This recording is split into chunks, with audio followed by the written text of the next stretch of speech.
Don't do it. Do not do it. What am I talking about? Don't overprice your house, even in this crazy seller's market. Okay, here's the thing. We all think our house is worth more than it is, right? I do too. Oh, it's hard not to. We've spent money on updates and improvements.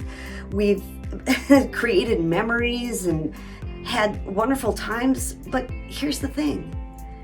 Buyers, they don't care about that stuff. Those things do not matter to a buyer, especially if the home is overpriced, and especially in this market. Buyers are paying top dollar. So if your house isn't selling, it's probably a pretty safe bet that it's overpriced. Hey everyone, I'm Anne-Marie LaTulip with RE/MAX Triumph, serving Middlesex County, Massachusetts.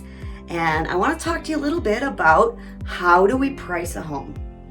How do we price it correctly? What comps do we use? What data do we research?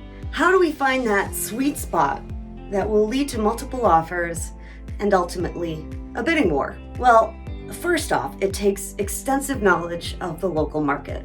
And second, we use the same techniques and strategies that the experts use. So, who are the experts?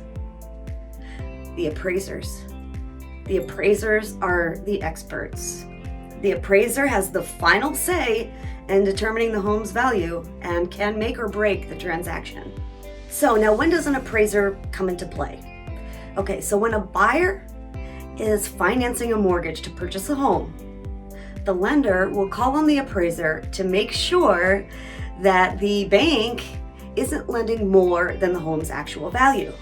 Now, it's important to remember that appraisers have very strict guidelines that they need to follow, and they will only appraise the house on what it's actually worth in the current market.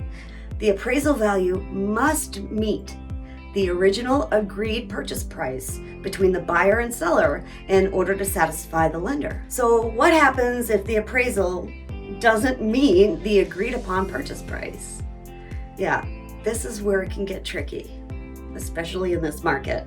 If the appraisal value is less than the purchase price, there are two options. Either you, the seller, will have to reduce your price to meet the appraisal value, or the buyer will have to make up the difference. Now, right now in this crazy market, we are seeing multiple offers on almost every single property, leading to bidding wars, ultimately driving that purchase price up sometimes $50,000 or more over the asking price. Now, that sounds great, right?